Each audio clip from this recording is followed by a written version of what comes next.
It's honestly disappointing to see how determined the world is to misinterpret the interest of South Africans, right? Especially when it regards to or rather in relation to the marches that have been happening. We have been saying numerous times that these marches are not against every foreigner or every immigrant.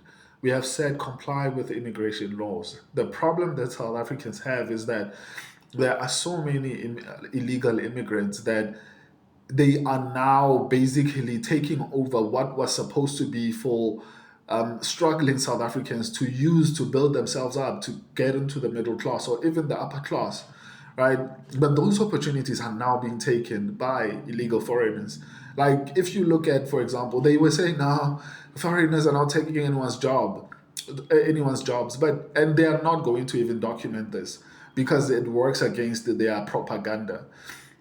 There are now checkers 60/60 or whatever they call it.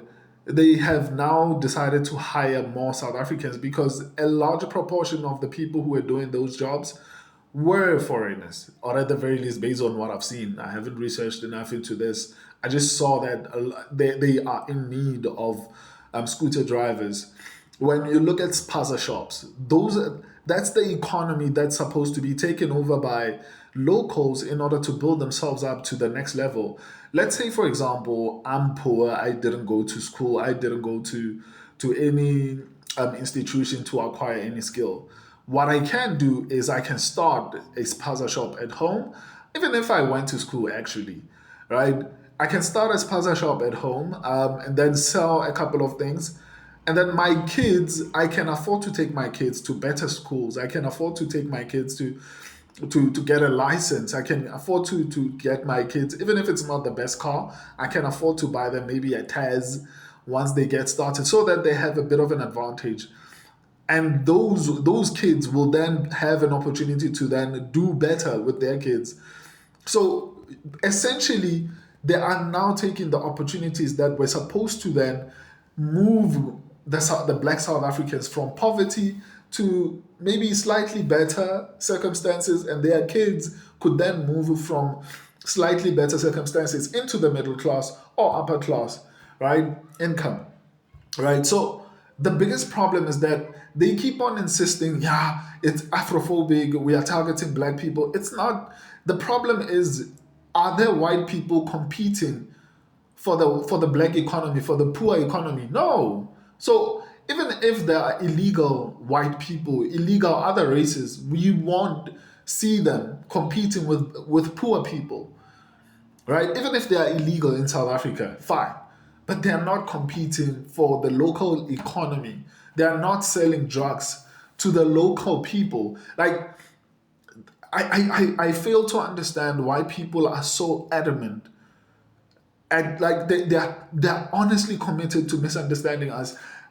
Obviously, some Africans, I should say this, right? You don't hear Botswana saying horrible things about South Africa. You don't hear Namibia saying horrible things about South Africa. You only hear those countries that are basically benefiting from breaking South African laws. Countries like Ghana, Nigeria, Zimbabwe, those are the countries that are very vocal and are basically pushing this false narrative that South Africa is xenophobic. These are the type of countries that are benefiting from breaking South African laws. So instead of focusing on saying, guys, let's stop breaking South African laws, they now will tell you, yeah, you forgot where you came from. And South Africans died for South Africa. You can say our leaders had some type of assistance during exile, or they were able to flee to other countries, but ultimately there were no Zimbabweans or Ghanaians or Mozambicans or any of these people who came to South Africa and said, we are going to die with you. Right? And what about us? Our South African troops have been in the DRC for I don't know how long. Like, are we going to mention that? Like, it's one of the most craziest things, man. Like, and I'm not just talking about Africans. I'm talking about international media like CNN, the Daily Maverick, and all these other platforms. It feels like they are so adamant in misrepresenting the intentions or the goals of South Africans in these marches, right? It just feels like they are benefiting somehow, and it's important for them to allow South Africa to be exploitable, which is honestly insane to me. Like, I honestly don't, and I know there are people who feel like, man, why do you continue to comment on these topics? It's important to comment on these topics because the world is basically misinforming everyone about what is happening in South Africa. And if no one is actually speaking about this online, then the narrative, the false narrative that's being built by these massive corporations, and I feel like even TikTok is contributing to that because videos like this, they don't push. Like, they make sure that they are buried, right? But if you start talking nonsense about South Africa, that's what they push, right? But fortunately, I'm on other platforms like YouTube and Facebook and all these other platforms, which honestly feel a little less biased than TikTok, right? But it honestly sucks that, well, I don't know how many videos and posts I've seen of South Africans quite literally explaining, oh, guys, we don't have a problem with immigrants. We love immigrants.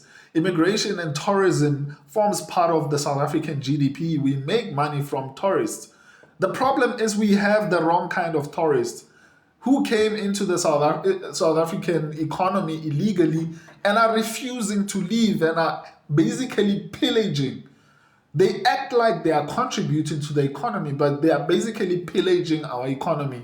They are taking and leaving. They are taking or sending home. They are not necessarily growing the South African economy. And that's what we have a problem with. You know, if these illegal immigrants were coming into South Africa and saying, you know what, this is our home, we're going to invest in it, it would be significantly different. But you see it in how many South Africans are struggling. Instead of saying, okay, I know I'm here illegally, let me try and help local business people who are trying to start businesses. Let me invest maybe on an annual basis. If I'm making 1 million from the local economy, let me invest maybe 50,000 because I'm here illegally, right? The community can actually appreciate that. Say, okay, I'm going to give away 10,000 to 5 different people. That's something. Even if it's only 5% of your total revenue, you've done something for the community. And when things like this happen, they can speak for you and be like, no, but this guy has assisted me with one, two, three. No, but this guy. The problem with these illegal immigrants is that they are very selfish and they are pillagers. They come to take, send home, or leave with the wealth of the country. They are not contributing. They can say, yeah, we go to work, we have businesses, sure, but they buy counterfeit products. And even those that don't buy counterfeit products, when they make money, it leaves South Africa. It doesn't stay in South Africa. Right? And somehow the world expects us to be like, nah, I mean, that's okay. You know, let them collapse the South African economy. I mean, and the moment we start to say, oh, let's go to other countries, their countries are not as easy to get into as South Africa is. So, yeah, it's honestly disheartening, man. Read the South African immigration laws. And I feel like the courts are also misinterpreting what the Constitution meant by South Africa belongs to everyone who lives in it. So does that mean it's a contradiction? You can't say people need to enter the country with certain legal requirements and then say it belongs to everyone. You should interpret it to include the fact that you have to be compliant. If you are in South Africa and you are a foreigner and you are in South Africa legally, then yes, you are protected by the Constitution. But if you are here illegally, we can't say that that's what the Constitution was created to cover. Like the Constitution was created to cover illegality in that's so stupid. I don't know what judge came up with that kind of interpretation.